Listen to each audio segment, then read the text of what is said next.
ఇక మిగిలింది 3 నెలలు. మరి 3 నెలల 2 లక్షల ఉద్యోగాలు ఎడికెళ్ళాలి రేవంత్ రెడ్డి? అందుకే మన అసెంబ్లీలో కొత్త దందా చాలు చేసిండు. జాబ్ క్యాలెండర్ ఒకటి తీసిండు. మేము పరిశాన్ అవుతుంది. జాబ్ క్యాలెండర్ అంటే మరి చర్చ ఉండాలి కదా. 2 లక్షల ఉద్యోగాల సంగతి ఏంది అంటే ఆయనతో బట్టి గారు లేచిండు, ఏదో చదివిండు, అవతల పడ్డాడు. తర్వాత మేము చూసినాం ఏందా ఈ జాబ్ క్యాలెండర్ అంటే. ఇప్పుడు మీరు మైసూర్ బజ్జీ తిన్నారా ఎప్పుడైనా? మైసూరు బజ్జీల మైసూరుండు ఎంత వాస్తవమో, నేతి బీరకాయల నెయ్యుండు ఎంత వాస్తవమో, ఓ జాబ్ క్యాలెండర్లో జాబులు కూడా అంతే వాస్తవం. అలా జాబే లేదు. అది జాబ్ క్యాలెండర్ కానీ జాబ్ లెస్ క్యాలెండర్. అది వేసి మళ్ళీ ఒకసారి పిచ్చోళ్ళని చేసినందుకు ఇక జాబ్ క్యాలెండర్ అని చెప్పి ఆయనతో వేసి అవతల పడ్డారు. అందుకే ఇవాళ తెలంగాణ యువత ఒక్కొక్కరుగా తెలుసుకుంటున్నారు, అర్థం చేసుకుంటున్నారు, వాళ్ళు కూడా నిజాలు గ్రహిస్తున్నారు.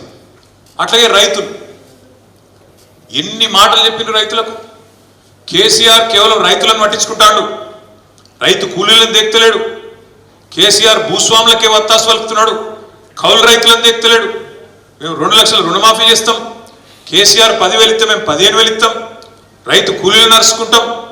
ఇన్ని మాటలు చెప్పి ₹1 ఇచ్చిరు ఎప్పటివరకు? కనీసం రైతు బందే దిక్కులేదు ఈరోజు వరకు. ఈరోజు మనం ఆగస్టు 15 నాడు ఉన్నాం.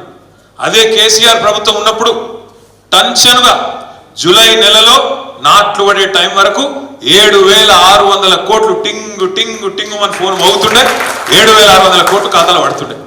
అదే ఇవాళ రేవంత్ రెడ్డి కాంగ్రెస్ ప్రభుత్వం రైతు బంధు ఎత్తగొట్టి రుణమాఫీ చేసినామని బిల్డప్ ఇచ్చి ఇయ్యాలటి వరకు కొన్ని గమ్మత్ అనిపిస్తాయి చూస్తుంటే. వాళ్ళకి తెలుగు వస్తుందా రాదా, తెలుగు ఉందా లేదా అర్థం కాదు. ఏకకాలంలో రుణమాఫీ అన్నాడు. 15 ఆగస్టు వరకు లేకపోతే లక్ష్మీ నరసింహస్వామి మీద అన్నాడు. మీ దగ్గర పెట్టుకున్నాడు ఏమన్నా? మీ దగ్గర కూడా ఏ దేవుని కాడిపోతే ఆ దేవుని కాడ ఒట్లేసిండు. మరి వీళ్ళు ఏం తారీఖు? భద్రకాళి మీద ఒట్టేసిండా? సమ్మక్క సారక్క మీద ఒట్టు, భద్రకాళి మీద ఒట్టు, లక్ష్మీ నరసింహస్వామి మీద ఒట్టు. ఇలా 15 ఆగస్టేనా? 15 ఆగస్టు లోపల చేస్తా అన్నాడా? అయిందా మరి రుణమాఫీ? 2 లక్షల రుణమాఫీ 15 ఆగస్టు లోపల చేస్తా అన్నాడు. మరి ఇప్పుడు ఆ దేవుళ్ళ సంగతి ఏంటి? వాళ్ళతో బాధపడాలి అంటే ఆఖరికి దేవుళ్ళ కూడా ఇచ్చిపెట్టలే ఓట్ల కోసం. ఏ దేవుడు కనబడితే దేవుడి మీద ఒట్టేసి అవద్దని చెప్పిండు. ఇంకా సిగ్గు లేకుండా పెద్ద పెద్ద ప్రకటనలు పత్రికలలో రుణమాఫీ అయిపోయింది, జరిగిపోయింది. కానీ ఒక రైతులకే కాదు, కేంద్రంలో ఉన్న కాంగ్రెస్ వాళ్ళకు కూడా అర్థమైంది. రాహుల్ గాంధీని పోయి అడిగిండు, సార్ మీరు రావాలి రుణమాఫీ అయిపోయిందని. కానీ రాహుల్ గాంధీ సంవత్సరం తెప్పించుకున్నాడట పాపం. అయిందా కాలేదా వీడితోనే ఆయన పొంకనాల పోతిరెడ్డి ముందే అయినా ఆయన అబద్ధాలు చెప్తున్నాడని తెలుసుకుంటే 100% బోగస్ ముచ్చట అయిందని తేలిపోయింది. అందుకే రావాల్సిన రాహుల్ గాంధీ కూడా ఎత్తగొట్టాడు. వాడు పోతే మళ్ళీ తిడతారు ఏం పాడని చెప్పి రాహుల్ గాంధీ కూడా రాలే. రుణమాఫీ కాలే, రాహుల్ గాంధీ రాలే. ఈ రైతులకి ముచ్చట అర్థమైంది. బోనస్ అని వదలగొట్టిర్రు. 500 బోనస్. ఏం రాసిండ్రు అట్లా? మీరు మేనిఫెస్టో చూసిరో లేదో. 2183 ఎంఎస్పి ఉన్నది, దాని మీదికెళ్ళి 500 కలుపుతాం, 2,683 రూపాయలు ఇస్తామని చెప్పిండు బోనస్. 2183 ఏ వడ్లది? 2183 ఏ వడ్లది ఎంఎస్పి? దొడ్డుదేనా? మేనిఫెస్టోలోనేమో దొడ్డు వడ్లది పెడతాడు. మేనిఫెస్టోలో పెట్టినప్పుడేమో ఎంఎస్పి 2183, బోనస్ 500 కలిపితే 2,683 రూపాయలు ఇస్తా అని చెప్పిండు. కానీ బయటకు వచ్చి ఏం చెప్తాడు? క్యాబినెట్ బయటకు వచ్చి సన్నాలకు ఇస్తా అంటాడు. సన్నాలకు నువ్వు ఇచ్చేది సన్నాసి. సన్న వడ్లకు గిరాకే బాగుంటుంది బయట. మామూలుగానే 10% మనోళ్ళు 10% వండిస్తారు, అది అంతకంటే ఎక్కువ వండించారు మన దగ్గర. ఆ 10% గిరాకీ బాగుంటుంది, 2,700 రూపాయలు రానే వస్తుంది. నువ్వు ఇచ్చే అక్కడ కూడా లేదు దానికి. ఎందుకంటే సన్నాలకు ఎంఎస్పి ఏమో 2,203 రూపాయలు, దొడ్డు మీద ఇంకొక 20 రూపాయలు ఎక్కువ ఉంటుంది. దానికి 500 కలిపినా 2,700 వస్తుంది.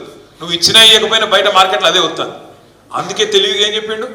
పెద్దలు ఒక సామెత చెప్తారు, గాలికి పోయే పేలపిండి కృష్ణార్పణం అంటారు. అంటే అర్థమైందా?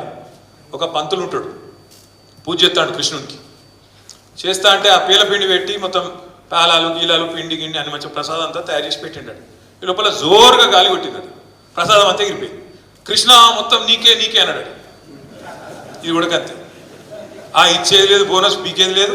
ఎట్లాగో ఆయన 2,700 రైతు నీ దగ్గర తీసుకొని కూడా తీసుకోండి, నీకెరికే వాళ్ళకెరికే.